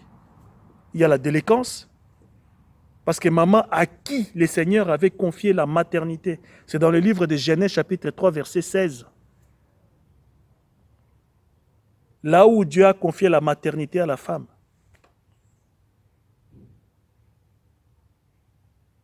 Et l'apôtre Paul le dit à Tite, exhorte aux femmes de s'occuper des soins domestiques, de s'occuper de leur famille. Et là, je ne suis pas en train de dire que l'homme ne peut pas faire la vaisselle, l'homme ne peut pas aider sa femme, même dans la cuisine, faire à manger ensemble. Je ne suis pas en train de dire ça. Je peux aider ma femme quand elle fait à manger. Je peux même dire à mes enfants, aujourd'hui, c'est papa qui prépare, qui fait à manger. Je peux balayer aussi la maison. Je peux balayer aussi la maison. Mais ce n'est pas mon rôle. Ce n'est pas mon travail. Mais je peux le faire par amour pour ma famille, par amour pour ma femme, par amour pour mes enfants.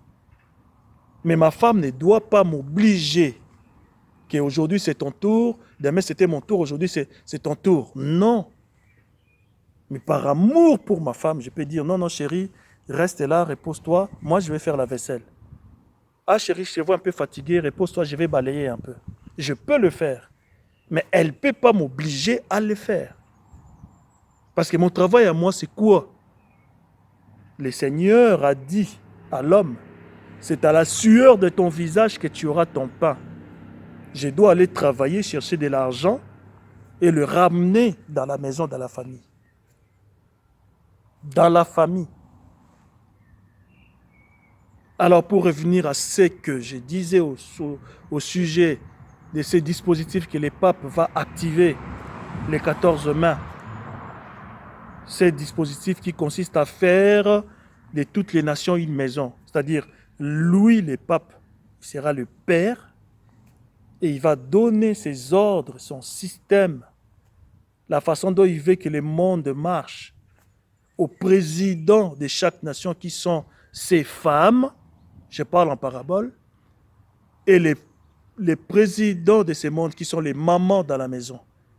Parce que dire les femmes, ça fait comme si, ça fait péjoratif. Disons pape comme papa, les présidents de ces mondes comme maman. Et le papa va instituer à maman, regarde, je veux que les choses marchent comme ça, comme ça, comme ça, comme ça. Et les mamans qui sont les autorités de chaque pays du monde, ces mamans vont faire appliquer l'ordre du papa. Appliquer l'ordre du papa, les institutions du papa, il va le faire appliquer par les aînés, c'est-à-dire l'armée et la police. Je vais dire les présidents, c'est-à-dire les mamans, ils vont dire à la police, tout le monde chez lui, tout le monde ne fait pas ceci. Tout le monde, si tu n'as pas la marque de la bête, tu ne vas pas aller acheter. Si tu n'as pas la marque de la bête, tu ne vas pas vendre. Si tu n'as pas la marque de la bête, tu ne vas pas à l'école, tu ne vas pas travailler. Et c'est les aînés qui vont faire appliquer ça. Qui va faire appliquer ça? Or, quand ton aîné veut faire appliquer une loi dans la maison, si tu ne l'appliques pas, qu'est-ce qui va se passer? Il te donne des claques? Il te punit? Il te punit. Il va t'enfermer peut-être dans la chambre, te donner des punitions, ou bien te taper et tout ça. Et c'est ce qui va se passer. C'est ce qui va se passer. C'est-à-dire la police et l'armée étant des aînés dans la maison, le pape va les obliger. Il dit, bon, ces chrétiens-là, comme ils ne veulent pas, ils ne sont pas d'accord avec l'Église catholique. Ils ne sont pas d'accord avec notre culte, notre façon de fonctionner. Il faut les tuer. Et les pauvres policiers, les pauvres soldats, ils vont venir, ils ont reçu l'ordre. Ils ont reçu l'ordre. Ils vont commencer à tuer les chrétiens. Ils vont commencer... C'est la tribulation, en fait.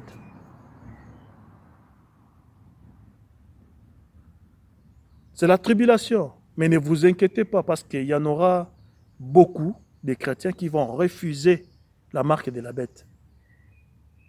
La marque de la bête, ils vont choisir le Seigneur Jésus-Christ. Ils vont verser leur sang pour le Seigneur Jésus-Christ. La Bible dit qu'au ciel, il y avait des myriades et des myriades et des myriades qui avaient des palmes, qui chantaient.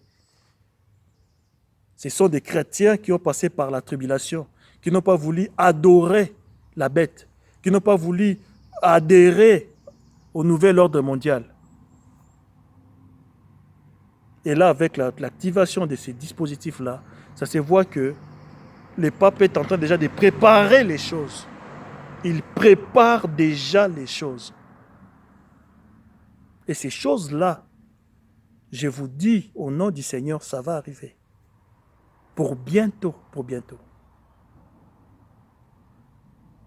La seule chose qui empêche que ce système-là, que ces dispositifs-là entrent en vigueur tout de suite, c'est parce que l'épouse de Jésus-Christ est encore sur la terre. Est encore sur la terre.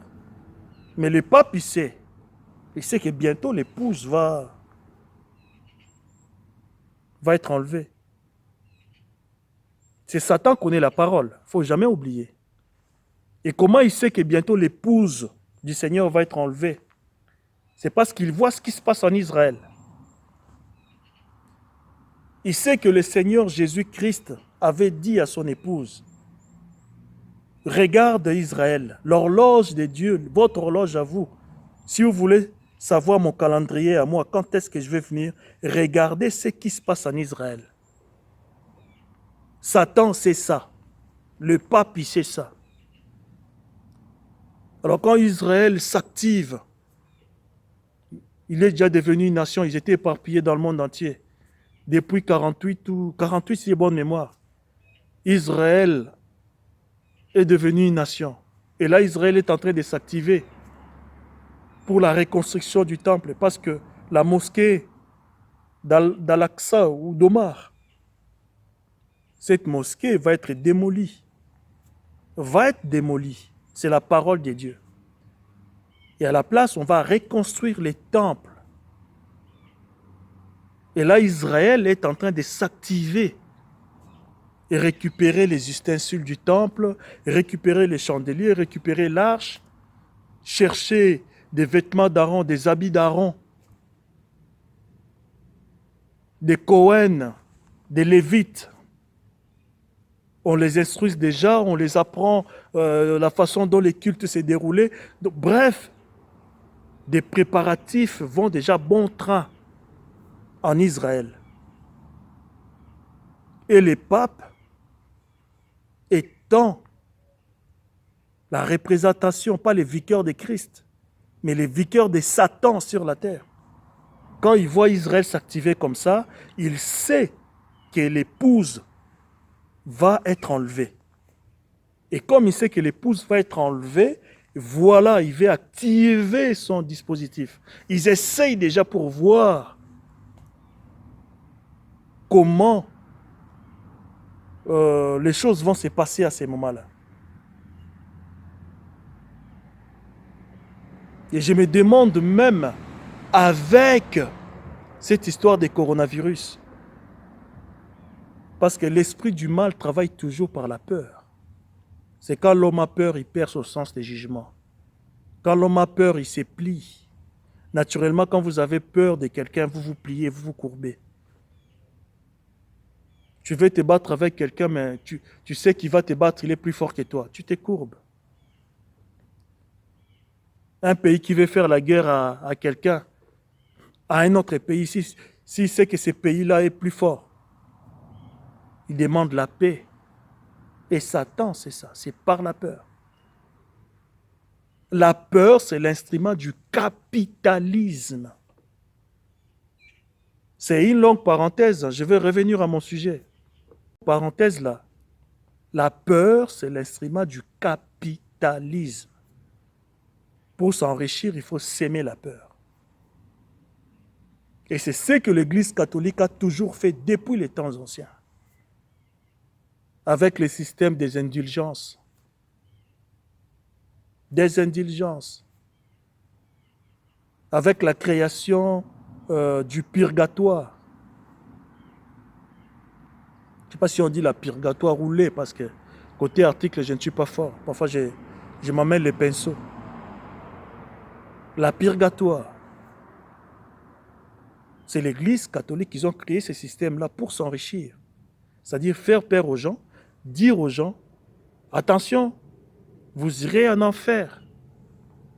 Vous irez en enfer. Pour ne pas aller en enfer, c'est quand vous dites à quelqu'un, tu vas aller en enfer, la personne a peur. Surtout quand ça vient du pape, la personne a peur. Il dit, pour pas que tu ailles en enfer, tu dois acheter ta place au purgatoire. Payer ceci, payer cela. C'est ça le système des indulgences que l'Église catholique a pratiqué pour s'enrichir. Les débuts du capitalisme, c'est ça. S'enrichir aux dépens des pauvres. Les pauvres peuples qui n'avaient pas à manger, qui se débrouillaient, qui faisaient de l'agriculture, qui se battaient pour avoir à manger. Dès qu'ils avaient leur récolte, allez, viens. Le pape, il dit, tu vas aller en enfer si tu n'achètes pas le crâne de l'apôtre Pierre. Si tu n'achètes pas les bras de l'apôtre Jean. Si tu n'achètes pas ceci, si tu n'achètes pas la croix de la Vierge Marie, la croix ou bien l'effigie de la Vierge, voilà.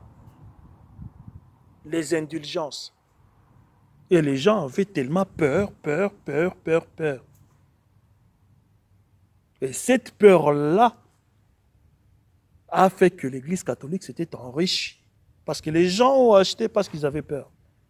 Ils ont acheté des places pour aller au purgatoire. C'est-à-dire, ton fils qui est décédé, tu dois payer de l'argent. Tu dois payer de l'argent pour que, dans le purgatoire là, qu'il soit sauvé au fait. Qu'il n'aille pas en enfer.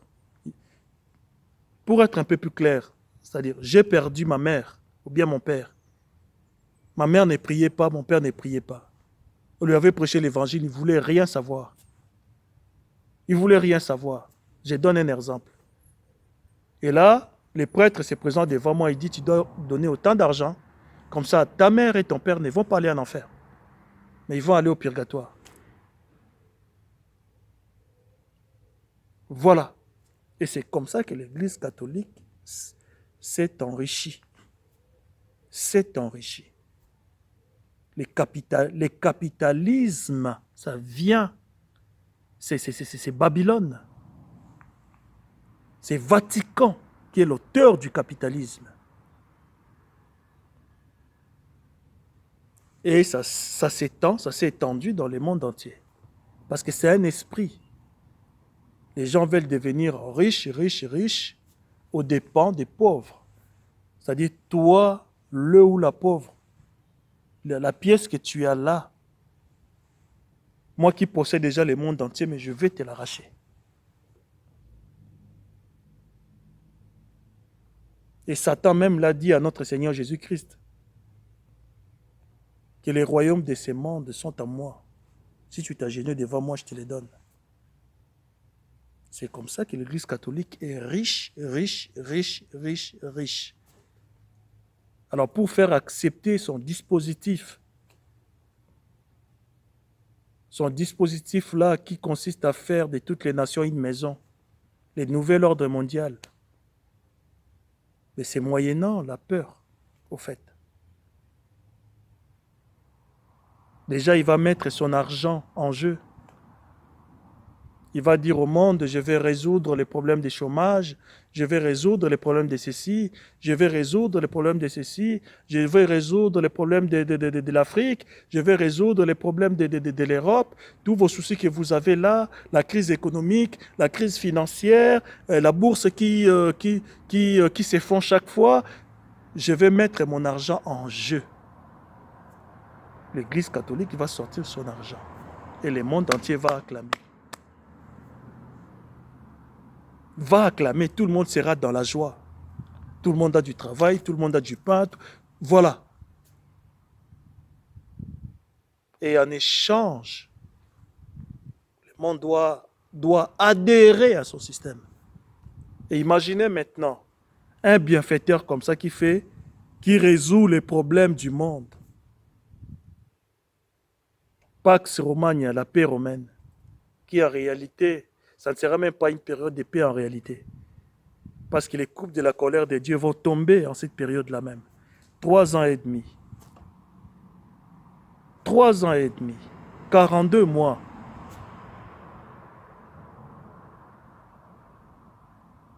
« 42 mois. Ça ne sera même pas, mais il qui va résoudre tous les problèmes du monde. Mettre son argent en jeu.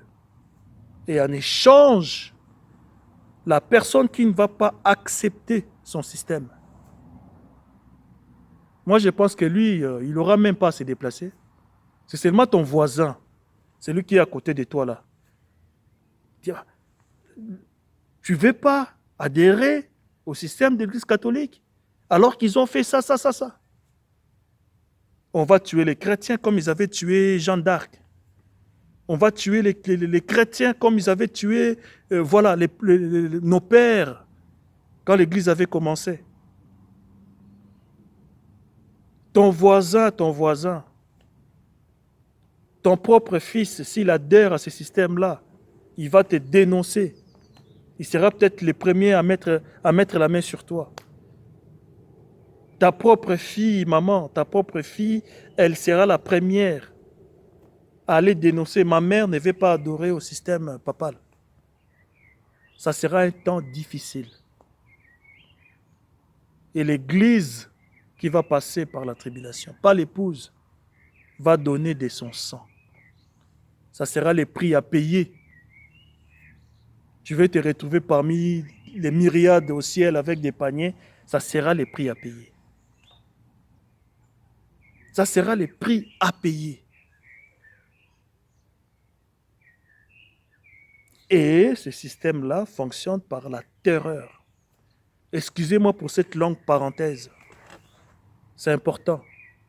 Ça fonctionne par la terreur.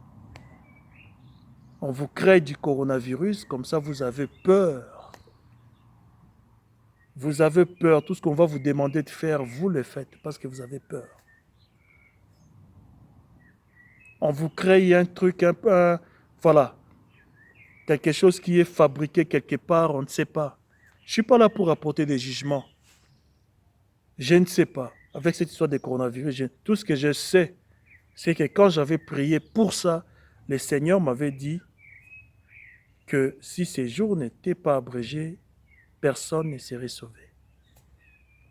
Il m'avait dit encore qu'il est en train de ramener toutes choses à la fin. Ça, c'est ce que j'ai eu comme exaucement de ma prière. Je ne vais pas imposer ça aux gens, mais c'était l'exaucement de ma prière. Parce que même si ce sont des gens qui ont fabriqué ce truc dans des laboratoires, c'est par la volonté permissive de Dieu. Aucun malheur n'arrive dans un pays si l'Éternel en est l'auteur. Il permet, ce n'est pas lui qui crée le coronavirus, mais il permet. Pourquoi il permet? Parce qu'il veut ramener toutes choses à la fin. Pourquoi il permet? Parce qu'il veut accélérer les processus. Donc, ma chère sœur, mon cher frère, gardons la foi. Gardons la foi. Tous ces événements-là, c'est pour bientôt que ça va arriver. C'est pour bientôt. Peut-être l'église va être enlevée, l'épouse va être enlevée demain ou après-demain. Peut-être avant même que le confinement arrive à son terme. Avant qu'on soit déconfiné, l'épouse serait déjà partie. Et après, il y a la colère de Dieu qui va s'abattre. Pour nous dire que nous devons faire confiance en Dieu jusqu'au bout. Jusqu'au bout, jusqu'au bout, jusqu'au bout. Nous sommes des enfants de Dieu. Nous sommes des personnes spéciales. Nous sommes de la nature divine. De la nature divine. Peu importe les choses qui vont s'abattre dans ce monde. Mais nous sommes d'une nature différente. Différente. D'où ce que j'expliquais par rapport à la foi d'Élie. Il avait tellement la foi, je vais conclure, il avait tellement la foi qu'il avait arrêté la pluie pendant 3 ans et demi. Là, je reviens dans mon sujet. Avant que j'ouvre cette longue parenthèse, je crois que c'est là que je m'étais arrêté. J'ai parlé justement de l'arrêt pendant 3 ans et demi. Et j'ai expliqué ces 3 ans et demi-là, à quoi ça correspond. C'est l'antichambre des choses qui vont se passer, qui vont se dérouler. D'où tout ce que je viens de dire dans mon parenthèse. Ce qui va se passer pendant 3 ans et demi-là. Et pour revenir à mon sujet, je reviens à la foi d'Élie. Les hommes qui ont eu la foi en Dieu. Des personnes comme toi et moi, mon frère, ma soeur, ils avaient tellement la foi en Dieu. Ils ont parlé. Ils avaient parlé. Josué a parlé. Toi, soleil, arrête-toi sur Gabaon. Jusqu'à ce que j'aie la victoire sur mes adversaires. Et le soleil s'est arrêté. Le soleil s'est arrêté. Un homme a parlé. Le soleil s'est arrêté.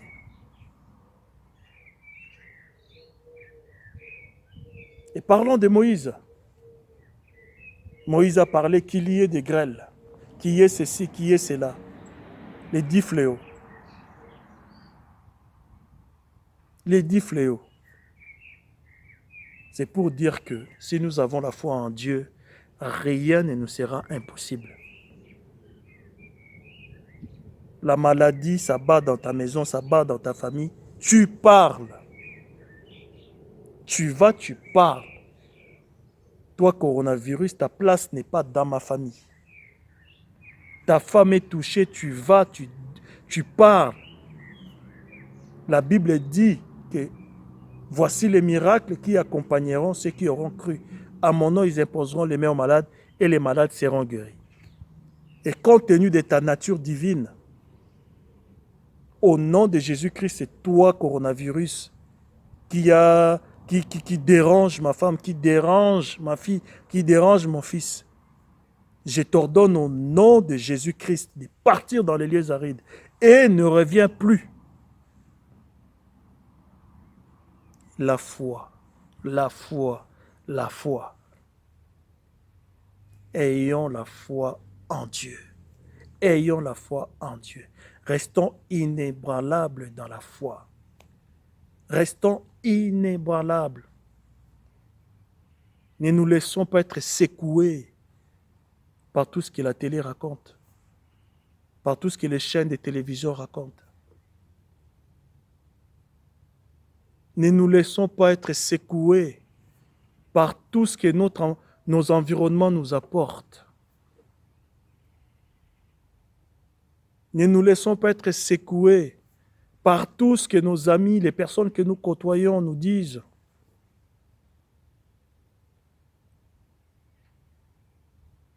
Et soyons ancrés solidement à la foi, à la foi, à la foi en la parole de Dieu. Voilà, mon frère, ma sœur, que le Seigneur vous bénisse.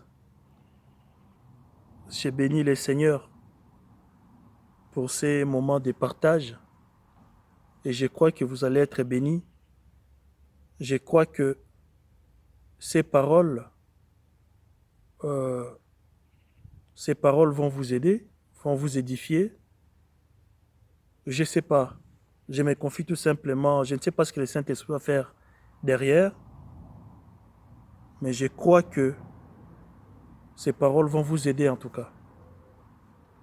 Parce que c'est cela les buts pour lesquels je fais ces vidéos.